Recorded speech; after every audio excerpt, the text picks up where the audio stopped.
नमस्कार बच्चों, कैसे हो आप सब लोग। मैं तृष्णा पर्वतिया स्वनिर्भर प्राथमिक शाला से कक्षा 8 विषय हिंदी की इस वीडियो में आपका स्वागत करती हूँ। बच्चों, हमने हमारी पिछली वीडियो में पत्र लेखन विभाग को देखा था और मैंने आपको पत्र लेखन कैसे लिखते हैं और पत्र कैसे किस तरह से लिखे जाते हैं वह भी समझाया था और पत्र लेखन के नियमों को भी हमने देखा था। बच्चों, आप जानते ही हो कि 29/9/2020 यानी मंगलवार को हिंदी विषय की मूल्यांकन कसौटी होने वाली है। इस कसौटी में पाठ 1 से 6 तक का अभ्यासक्रम आएगा। हमने पाठ 1 से 6 पूर्ण कर लिए हैं। व्याकरण विभाग को भी हमने अच्छे से देख लिया था और समझ भी लिया था। हमने निबंध विभाग में निबंध को भी देखा था और समझा था। आज इस वीडियो में मैं फिर से आपके लिए पाठ 1 से 6 का व्याकरण विभाग का पुनरावर्तन लेके आई हूँ, इसलिए ताकि आप अपनी परीक्षा में अच्छे से व्याकरण विभाग के प्रश्नों को लिख पाओ। तो चलो बच्चों, एक बार फिर से मैं आपको पाठ 1 से 6 में जो व्याकरण विभाग है उसको समझा देती हूँ और उसको हम एक बार फिर से देख भी लेते हैं। तो चलो बच्चों, अब हम हमारे पुनरावर्तन की ओर आगे बढ़ते हैं। बच्चों, परीक्षा में आपको पाठ के साहित्य प्रकार भी पूछ सकते हैं, तो हम हमारे 1 से 6 पाठ के साहित्य प्रकार को भी एक बार याद कर लेते हैं। बच्चों, पहला क्रम था हमारा कविता का तेरी है जमी, जिसका साहित्य प्रकार है कविता। दूसरा हमारा पाठ था इर्दगा, बराबर, उसका साहित्य प्रकार था कहानी। तीसरा अंतरिक्ष परी सुनीता विलियम्स, जिसका साहित्य प्रकार था जीवनी। चौथी हमारी कविता थी उठो धरा के अमर सपूतो, जो एक समूह गान था। पांचवा पाठ था हमारा सवाल बालमन के जवाब डॉक्टर कलाम के, जिसका साहित्य प्रकार था साक्षात्कार। और छठा हमारा पाठ था भरत, बराबर, और उसका साहित्य प्रकार था एकांकी। तो बच्चों, इस तरह से आपको 1 से 6 पाठ के साहित्य प्रकार को भी एक बार अच्छे से याद कर लेना है। तो चलो अब हमारे पहली कविता से हम पुनरावर्तन करते हैं और उसके व्याकरण विभाग को समझते हैं। बच्चों, हमारी पहली कविता थी तेरी है जमी। इसको आपको अच्छे से याद करना है और पूर्ण विराम कहाँ रखना है, अल्प विराम कहाँ रखना है, वह भी एक बार अच्छे से देख लेना है और साथ में इस कविता का भावार्थ भी तैयार करना है। बच्चों, हमारी कविता 1 में अभ्यास और स्वाध्याय के प्रश्नों को आपको अच्छे से देख लेना है और तैयारी भी कर लेनी है। कविता 1 में भाषा सज्जता में वचन परिवर्तन है, बराबर, वह भी मैंने आपको लिखवाया था। आपको यह सभी वचन परिवर्तन एक बार अच्छे से पढ़ लेना है। बच्चों, हमारी कविता 1 में प्रश्न है उपयुक्त नियमों के आधार पर निम्नलिखित शब्दों का वचन परिवर्तन कीजिए। उसको एक बार फिर से देख लेते हैं। नदी का होगा नदिया, बराबर, किताब का किताबें, दरवाजे का दरवाजा, फिर कला का कलाए, कौवा, बराबर, कौवा कौवे, धातुए धातु, फिर है सड़के, तो उसका हो जाएगा सड़क, और कुत्ता का हो जाएगा कुत्ते, बराबर है बच्चों। इसके नीचे बच्चों, इस प्रश्न के नीचे हमारा व्याकरण विभाग था उपसर्ग, जिसे हम देख चुके हैं और अच्छे से मैंने आपको समझाया भी था और उपसर्ग का लेखन कार्य भी दिया था। एक बार फिर से आपको बता देती हूँ। बच्चों, उपसर्ग की व्याख्या क्या है। उपसर्ग वे शब्दांश है जो सार्थक शब्दों से पूर्व यानी आगे जुड़ने पर अर्थ में परिवर्तन ला देते हैं। जो आप यहाँ उदाहरण पे देख ही रहे हो, शब्दांश से दूर और उसके साथ गुण दोनों को जोड़ते हैं तो दुर्गुण बन जाता है। फिर आगे शब्दांश स और उसके साथ गुण लगाने से वह बन जाता है सगुण। उसके सामने देखते हैं तो नीर और उसके साथ गुण लगाने से वह बन जाता है निर्गुण, बराबर। अव के साथ गुण लगाने पर वह बन जाता है अवगुण। प्र के साथ योग जुड़ने से वह हो जाता है प्रयोग। वि शब्दांश के साथ योग जुड़ने पर वो हो जाता है वियोग। सम शब्दांश के साथ योग जुड़ने पर वह हो जाता है संयोग। उप शब्द के साथ योग जुड़ने पर, उप शब्दांश के साथ योग जुड़ने पर वह हो जाता है उपयोग। स्व शब्दांश के साथ देश जुड़ने पर वह हो जाता है स्वदेश। वि शब्दांश के साथ देश जुड़ने पर वह हो जाता है विदेश। और उप शब्दांश के साथ देश जुड़ने पर वह हो जाता है उपदेश। और अनु शब्दांश के साथ देश जुड़ने पर वह हो जाता है अनुदेश। दूर, नीर, स, औ, प्र, सम, वि, उप, स्व तथा अनु ऐसे शब्दांश है जिसका प्रयोग, बराबर, वह ऐसे शब्दांश है जिसका प्रयोग स्वतंत्र रूप से नहीं किया जा सकता। इन्हें केवल शब्दों के प्रारंभ में यानी शुरुआत में ही जोड़ा जा सकता है। शब्द के प्रारंभ में जुड़ने से ये उनके अर्थ में परिवर्तन ला देते हैं तथा नए शब्दों का निर्माण करते हैं, बराबर, जिसे हम उपसर्ग कहते हैं। बच्चों, किताब में पेज नंबर 6 पर उपसर्ग और उसके उदाहरण दिए गए हैं। मैंने उस समय भी आपको समझाया था। आपको वापस एक बार अच्छे से पेज नंबर 6 पर जो उपसर्ग और उसके उदाहरण दिए हैं उसको आप एक बार अच्छे से पढ़ लेना। बच्चों, प्रश्न दिया था आपको, निम्नलिखित उपसर्गों के योग से 3-3 शब्द बनाइए। तो हमने चौ पे से चौराहा, चौमासा, चौपाई, बराबर। फिर बिन से बिन बात, बिन ब्याहा, बिन कहे, इस तरह से हम शब्द बना सकते हैं।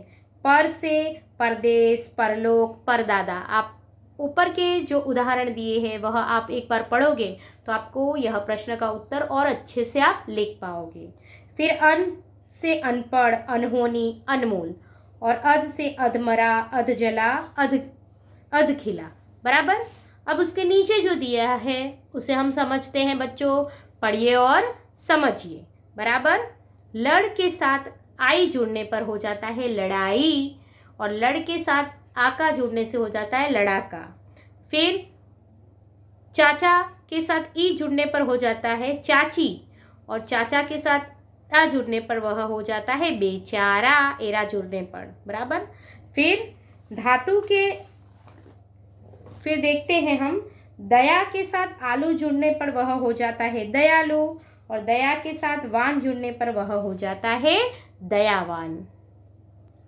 तो देखा बच्चों, हमने देखा अभी उदाहरण में कि लड़ के साथ चाचा, लड़ के साथ लड़, चाचा तथा दया शब्दों के अंत में जोड़े गए आई, ई, आलू शब्दांश वह क्या है, प्रत्यय है। ऐसे शब्दांश, उसकी अभी व्याख्या देखते हैं। तो ऐसे शब्दांश जो शब्दों के अंत में जुड़कर नए शब्दों का निर्माण करते हैं उसे हम क्या कहेंगे बच्चों, वह प्रत्यय कहलाते हैं। पेज नंबर 7 पर आपको शब्द और प्रत्यय से बने गए नए शब्द उदाहरण के तौर पर दिए गए हैं बच्चों। आपको उसका अच्छे से अभ्यास करना है। जैसे आप देख सकते हो यहाँ चल शब्द और उसके साथ प्रत्यय ता लगने पर वह नया शब्द कौन सा बनता है, चलता। फिर खा के साथ प्रत्यय या जुड़ने पर वह बन जाता है खाया। सुन के साथ प्रत्यय कर जुड़ने से वह बन जाता है सुनकर। तो यह सब जो प्रत्यय दिए गए हैं उसका आपको अच्छे से अभ्यास करना है। बच्चों, आप देख सकते हो प्रश्न में निम्नलिखित शब्दों में प्रयुक्त प्रत्यय ढूंढिए। तो पहला है मनुष्यता। तो इसमें प्रत्यय क्या आएगा बच्चों, ता। मनुष्य और ता को जुड़ने पर क्या बनता है, मनुष्यता। फिर है धनवान, बराबर। तो धन के साथ वान जुड़ने पर वह बन जाता है धनवान। फिर है रसोइया। तो रसोई के साथ इया जुड़ने पर वह बन जाता है रसोइया। फिर है टोकरी। तो टोकरा के साथ ई जुड़ने पर वह बन जाती है टोकरी। फिर है इकहरा। इक के साथ हरा जुड़ने पर वह बन जाता है इकहरा, बराबर। फिर है धोखेबाज, धोखा और बाज या दो शब्द जुड़ने पर क्या हो जाता है, धोखेबाज। फिर है बलवती, तो बलवत उसके साथ ई जुड़ने पर वह हो जाता है बलवती। और है भाग्यवान, तो भाग्य के साथ वान जुड़ने पर वह बन जाता है भाग्यवान। तो इस तरह से बच्चों आपको प्रश्न आ सकते हैं, बराबर है। अब हम हमारे पाठ 2 में जो व्याकरण दिया है उसको एक बार देखते हैं। बच्चों हमारा पाठ 2 था ईर्दगा, जिसके लेखक थे प्रेमचंद। बच्चों आपको लेखक और कवि के नाम भी याद रखने पड़ेंगे, बराबर। साहित्य प्रकार मैंने अभी आपको बता दिया। साहित्य प्रकार के साथ साथ आपको कवि और लेखक के नाम भी अच्छे से याद रखने पड़ेंगे, क्योंकि कवि और लेखक के नाम और साहित्य प्रकार इस तरह के प्रश्न भी परीक्षा में आ सकते हैं। बच्चों इस पाठ के लेखक कौन थे, प्रेमचंद। तो चलो इस पाठ में जो व्याकरण दिया था उसको समझते हैं। बच्चों हमारे पाठ 2 में प्रश्न 2 था समानार्थी और विरोधी शब्द लिखिए, बराबर। तो पहला था शीतल, शीतल का समानार्थी होता है ठंडा और उसका विरोधी होता है उष्ण यानी गर्म। प्रसन्न का समानार्थी होता है खुश और विरोधी होता है खिन्न। गरीब शब्द का समानार्थी होता है दिन और विरोधी होता है अमीर।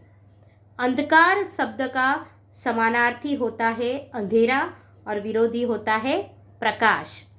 स्नेह, स्नेह शब्द का समानार्थी होता है प्रेम और विरोधी होता है घृणा। पुरानी शब्द का समानार्थी होता है प्राचीन और विरोधी होता है नई। प्रश्न 3 है हमारा, मुहावरों का अर्थ देकर वाक्य में प्रयोग कीजिए। बच्चों मैंने आपको सभी पाठ के मुहावरे और उसके वाक्य बताए थे। देख लेते हैं एक बार। बेड़ा पार लगाना यानी संकट से बचना, इसके वाक्य आप अपने हिसाब से भी बना सकते हो। फिर है बाल बाका न होना, बराबर, यानी जरा भी नुकसान न होना। उसके बाद है छाती पीट लेना यानी दुख प्रकट करना। फिर है दिल चीरना, बराबर, दिल चीरना यानी बहुत दुख पहुंचना, बराबर है बच्चों। प्रश्न 4 था हमारा, रूपरेखा के आधार पर कहानी पूर्ण कीजिए। बच्चों यह कहानी भी मैंने आपको समझाई थी, बराबर। 2 स्त्रियां बालक के लिए दावेदार, फिर आपस में उनकी तकरार होती है। फिर उनकी जो तकरार है वह कहाँ पहुंचती है, न्यायाधीश के पास पहुंचती है, बराबर। बच्चे का गुम होने पर बच्चे की माँ बहुत दुखी होती है, बराबर, यह मैंने आपको बताया था। और फिर वह दोनों को लोगों ने न्यायाधीश के पास जाकर झगड़े का निपटारा करने की सलाह दी 2 स्त्रियों को। आखिर दोनों स्त्रियां कहाँ पहुंच जाती है, न्यायाधीश के पास पहुंचती है, बराबर। बच्चे पर दोनों का एक साथ दावा देखकर न्यायाधीश ने अपने कर्मचारी को आदेश दिया कि एक बच्चे को बराबर टुकड़े करो और एक एक दोनों स्त्रियों को दे दो। न्यायाधीश का फैसला सुनकर जो निसंतान स्त्री तो चुप हो गई, मगर जो बच्चे की माँ थी वह रोने लगी और कहने लगी कि हुजूर आप मेरे बच्चे को मारिए मत, चाहे तो उसे ही सौंप दीजिए, यह इस तरह मेरा बेटा जिंदा तो रहेगा।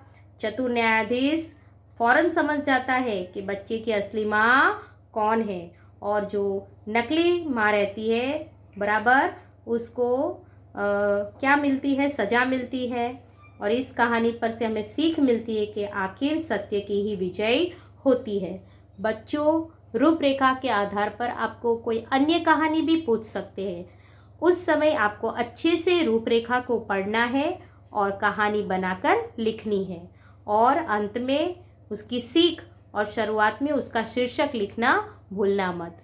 5वें प्रश्न में आप देख सकते हो, निम्नलिखित अपूर्ण कहानी को अपने शब्दों में पूर्ण कीजिए। तो बच्चों यह कहानी आपको अधूरी दी गई है, उसको आप अपने तरीके से अपने शब्दों में पूर्ण कर सकते हो, बराबर है बच्चों। तो इस तरह का प्रश्न भी आपको परीक्षा में पूछ सकते हैं। अब हम आगे देखते हैं।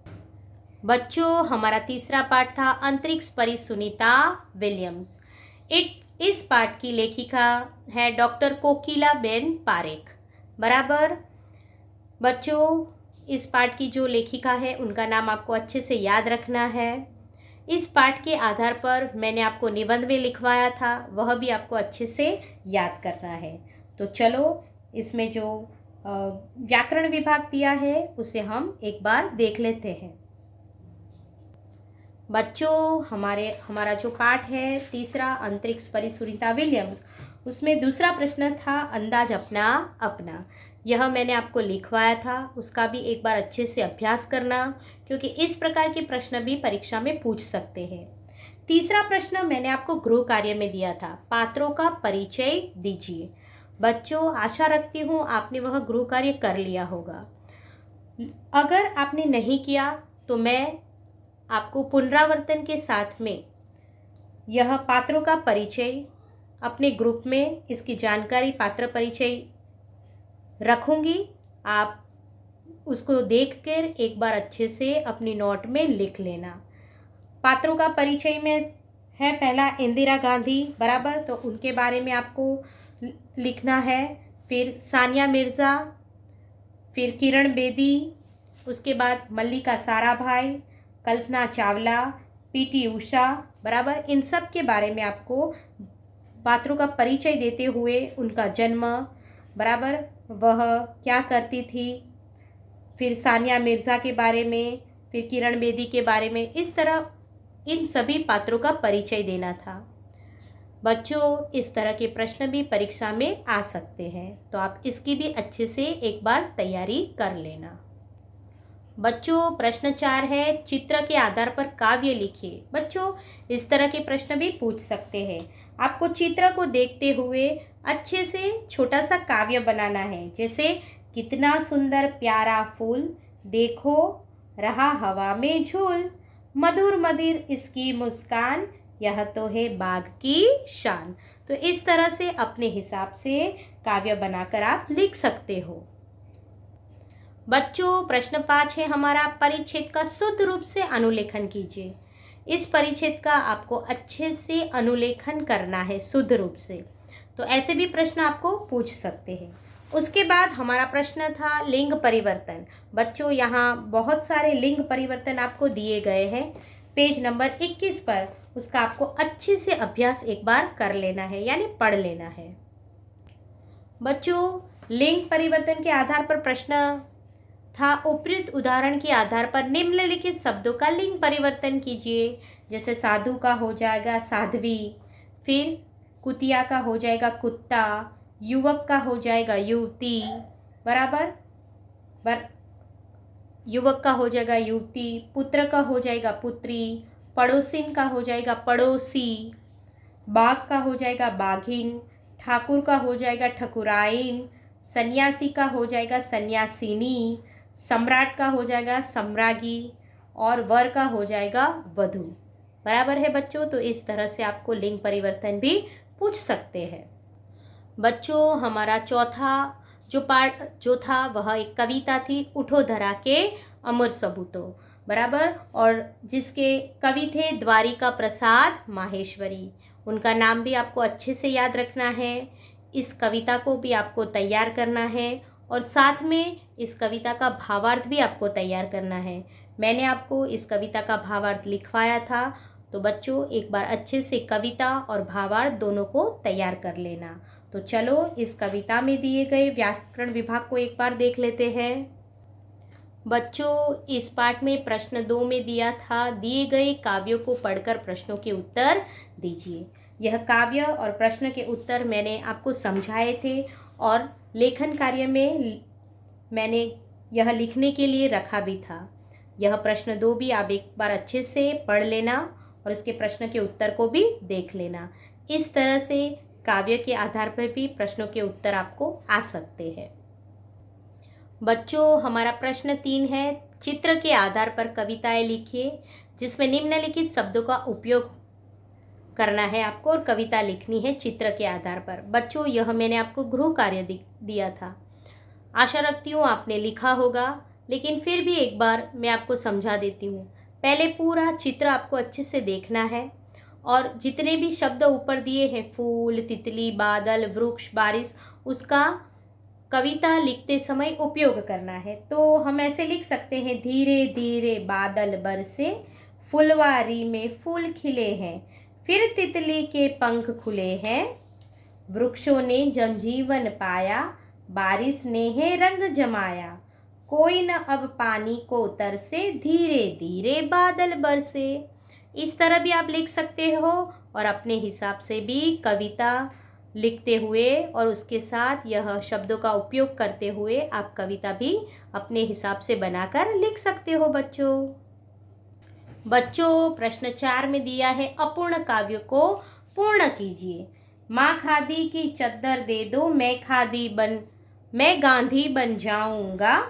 फिर आगे की काव्य आपको पूर्ण करनी है। आप लिखोगे, घड़ी कमर में मैं लटका लूं, आंखों को चश्मा पहना दूं, माँ छोटी सी लाठी दे दो, ठक ठक करता जाऊंगा। बच्चों, इस तरह से भी प्रश्न पूछ सकते हैं, यानी एक बार यह प्रश्न को भी आप अच्छे से देख लेना। बच्चों, इस काव्य में भाषा सचता में हमें व्याकरण विभाग दिया गया था संज्ञा, बराबर। मैंने आपको संज्ञा के बारे में समझाया था और उसके प्रकार को भी समझाया था और लेखन कार्य भी दिया था। किसी व्यक्ति, वस्तु, स्थान, जाति और भाव बताने वाले शब्द को संज्ञा कहते हैं। और उसके प्रकार के बारे में भी बताया था, व्यक्तिवाचक संज्ञा, जातिवाचक संज्ञा, समूहवाचक संज्ञा, बराबर है बच्चों। फिर द्रव्यवाचक संज्ञा और भाववाचक संज्ञा। निम्नलिखित वाक्यों में से संज्ञा ढूंढकर उसका भेद बताइए। तो पहला है, सोना कीमती धातु है, बराबर। तो उसमें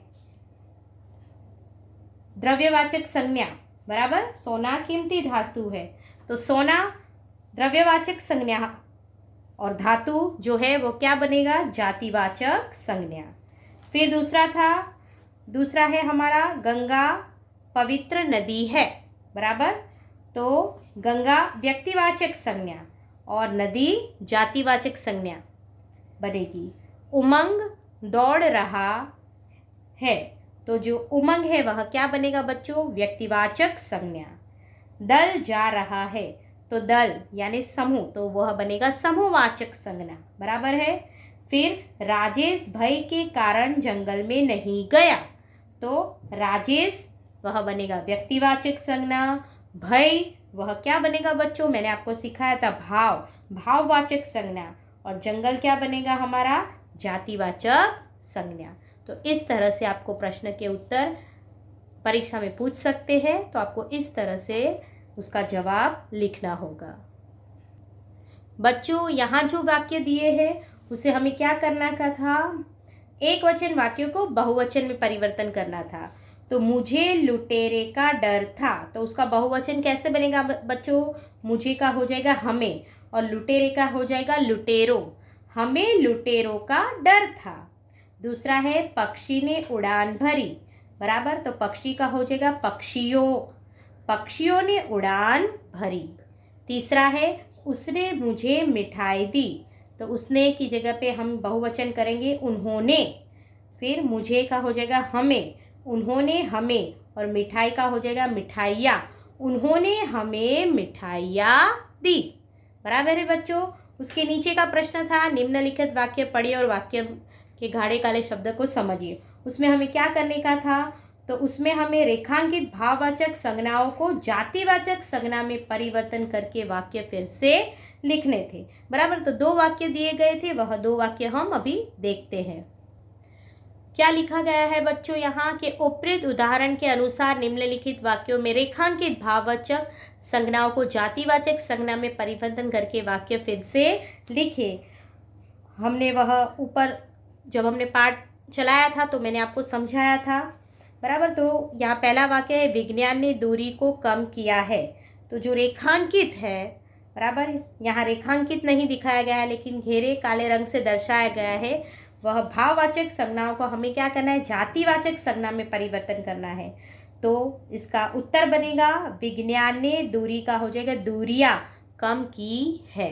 और दूसरे में नदी की क्या है, लंबाई, तो हो जाएगा लंबाइयाँ, नदी की लंबाइयाँ अधिक है। चलो बच्चों, अब हम हमारे 5वें पाठ की ओर आगे बढ़ते हैं। बच्चों, हमारा 5वां पाठ है सवाल बाल मन के जवाब डॉक्टर कलाम के। यह एक साक्षात्कार है, यानी इसमें प्रत्येक जो बातचीत अब्दुल कलाम ने बच्चों के साथ की थी वह उस पर आधारित है, बराबर है, इसलिए इसके कोई लेखक नहीं है। हम उसको आगे देखते हैं कि इस पाठ में हमने कौन सा व्याकरण देखा था। इसके प्रश्न 2 को देखते हैं। मुहावरों का अर्थ देकर वाक्य में प्रयोग कीजिए। तो पहला है जी तोड़ मेहनत करना, यानी बहुत मेहनत करना, और वाक्य तो आप अपने हिसाब से बच्चों बना ही सकते हो। दूसरा है महारत हासिल करना, यानी योग्यता प्राप्त करना या तो सिद्धि प्राप्त करना। प्रश्न 3 में रूपरेखा के आधार पर कहानी लिखिए। बच्चों, मैंने यह कहानी आपको समझाई भी थी और लिखवाई भी थी, बराबर। तो उस कहानी को अच्छे से एक बार देख लेना, बराबर। कौन सी कहानी थी? एक ब्राह्मण स्त्री और नेवले की। याद है ना बच्चों आपको? बस उस कहानी को एक बार अच्छे से देख लेना, उसका शीर्षक क्या बनता है और उसकी सीख क्या बनती है वह लिखना भूलना मत। बच्चों, प्रश्न 4 मातृभाषा में अनुवाद कीजिए, बराबर। यानी इसमें हमें गुजराती में भाषांतर करना पड़ेगा। यानी जब भी इस तरह के प्रश्न आते हैं कि मातृभाषा में अनुवाद कीजिए, तो आपको वह गुजराती में मातृभाषा में उसका अनुवाद करके यानी भाषांतर करके लिखना पड़ेगा। ठीक है बच्चों। अब आगे भाषा सज्जता में हमने देखा था सर्वनाम, बराबर। तो उसको एक बार देख लेते हैं। बच्चों, मैंने सर्वनाम के विषय में आपको जानकारी भी दी थी और उनके प्रकार समझाए भी थे, बराबर है। संज्ञा के स्थान पर प्रयोग में आने वाले शब्द को सर्वनाम कहते हैं और उसके जो प्रकार थे वह भी मैंने आपको बताए थे। पुरुषवाचक सर्वनाम, निजवाचक सर्वनाम, निश्चयवाचक सर्वनाम, बराबर, अनिश्चयवाचक सर्वनाम और प्रश्नवाचक सर्वनाम एवं संबंधवाचक सर्वनाम। तो हम सर्वनाम के जो प्रश्न है उसको देख लेते हैं। तो पहला है हम पाठशाला जाएंगे। तो इसमें सर्वनाम कौन सा बनेगा बच्चों? हम। और कौन सा सर्वनाम लगेगा? पुरुषवाचक सर्वनाम। फिर है यह मेरी किताब है। तो यह वह क्या बनेगा बच्चों? निश्चयवाचक सर्वनाम। कोई आ रहा है। तो कोई, तो वह क्या बनेगा बच्चों? अनिश्चयवाचक सर्वनाम, बराबर। जिस सर्वनाम के अनिश्चय सर्वनाम की व्याख्या में हमने देखा था कि जिस सर्वनाम से किसी निश्चित वस्तु का बोध नहीं होता, बराबर, उसे अनिश्चयवाचक सर्वनाम कहते हैं। फिर तुम्हें क्या चाहिए, पीछे प्रश्नार्थ लगाया है, और क्या, तो वह बनेगा प्रश्नवाचक सर्वनाम। यह मीना है जिसने कल गीत गाया था। यह और जिसने, बराबर, वह क्या बनता है बच्चों? संबंधवाचक सर्वनाम। मैं स्वयं चला जाऊंगा। तो मैं बनता है पुरुषवाचक सर्वनाम और स्वयं बनता है निजवाचक सर्वनाम, बराबर है बच्चों। तो चलो अब आगे के पाठ को देखते हैं। बच्चों, यहाँ रिक्त स्थान दी गई है। मैंने आपको समझाया था सर्वनाम शब्दों के उचित रूप से रिक्त स्थानों की पूर्ति कीजिए। यह कार्य नहीं हो सकेगा, मैं का हो जाएगा मुझसे। फिर पापा ने बुलाया है, तो तुम का हो जाएगा तुम्हें। जो लड़की वहाँ खड़ी है मैं नहीं जानता, वह का हो जाएगा उसे। लगता है मेरी बात अच्छी नहीं लगती, यह का हो जाएगा इसे। और यह काम लोगों ने किया, तो कौन का हो जाएगा? किन। यह काम किन लोगों ने किया। तो बच्चों, इस तरह से भी आपको परीक्षा में प्रश्न आ सकता है। बच्चों, पुनरावर्तन 1 में हमारा पहला प्रश्न है इन शब्द को शब्दकोश के क्रम में लिखे। तो आपको शब्दकोश के क्रम में इन शब्द को लिखना है। तो पहला आएगा आकार, फिर गुरु, फिर थोड़ा, फिर निशा, फिर पेट, फिर फल, फिर राष्ट्रभाषा, फिर समीक्षा और अंत में आएगा सूर्य। दूसरा प्रश्न है इन शब्दों का लिंग परिवर्तन कर वाक्य में प्रयोग कीजिए। तो युवक का हो जाएगा युवती। तो युवती शब्द जो है उसका हमें वाक्य बनाना होगा। बच्चों, आप वाक्य अपने हिसाब से बना सकते हो। पंडित का हो जाएगा पंडिताइन, बराबर। तो पंडिताइन का हमें वाक्य बनाना है। छात्र का छात्रा, अध्यापक का अध्यापिका, डॉक्टर का डॉक्टरनी, तो डॉक्टरनी का वाक्य बनाना है। माली का मालिन, तो मालिन का वाक्य बनाना है बच्चों। बच्चों प्रश्न 3 है, निम्नलिखित शब्दों का वचन परिवर्तन करके वाक्य में प्रयोग कीजिए। तो मूर्ति का हो जाएगा मूर्तियाँ, और हमें वाक्य बनाना है मूर्तियाँ का, बराबर। जैसे मैंने दुकान में सुंदर मूर्तियाँ देखी। फिर दिशा का दिशाएं, तो दिशाएं शब्द का आपको वाक्य बनाना है। कहानी का हो जाएगा कहानियाँ, तो कहानियाँ शब्द लेकर आपको वाक्य बनाना है। गमला, तो उसका हो जाएगा गमले, तो गमले शब्द को लेकर आपको वाक्य बनाना है। चौथा प्रश्न है, नीचे दिए गए शब्दों में उचित उपसर्ग अथवा प्रत्यय जोड़ते हुए नए शब्द बनाइए, जो हम आगे देख चुके हैं बच्चों। आगे पहला प्रश्न है, यहाँ दिया गया, हमने आगे देखा ना, उचित उपसर्ग और प्रत्यय दोनों के बारे में जानकारी प्राप्त की। यहाँ पहला है खाली जगह, रिक्त स्थान दी गया है, और फिर ज्ञान शब्द लिखा हुआ है।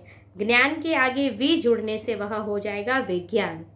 फिर दूसरा है मानव, मानव के साथ ता जुड़ने पर वह बन जाता है मानवता।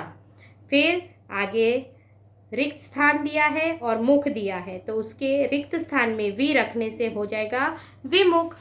फिर गैर के साथ हाजिर रखने से वह बन जाएगा गैर हाजिर। फिर समाज के साथ इक रखने पर वह हो जाएगा सामाजिक। कुल के साथ इन रखने पर वह हो जाएगा कुलीन, बराबर। फिर अ के साथ हिंसा जुड़ने पर वह बन जाता है अहिंसा, और शान के साथ दार रखने पर वह बन जाएगा शानदार। तो देखा बच्चों, हमारी इस वीडियो में हमने 1 से 5 तक का पुनरावर्तन देखा, और जो पाठ्य पुस्तक में पुनरावर्तन 1 दिया था वह भी देखा। अभी हाल ही में हमने पाठ 6 पूर्ण किया है। इस वजह से पाठ 6 में जो व्याकरण है मैंने अभी आपको हाल ही में सिखाया था, इसलिए अभी मैं पुनरावर्तन में वह नहीं ले रही हूँ। लेकिन आपको जो मैंने पाठ 6 में पुनरावर्तन सिखाया था, बराबर है, विशेषण, उसका अच्छे से अभ्यास कर लेना है एक बार, और लिंग परिवर्तन दिया है उसमें, वह भी आप अच्छे से एक बार देख लेना। तो बच्चों, यह पूरी वीडियो अच्छे से एक बार देख लेना, ताकि आपके अगर कोई प्रश्न रह भी गए हो व्याकरण विभाग में तो वह आपको अच्छे से आ जाए। अपना ख्याल रखना बच्चों, आना बच्चों।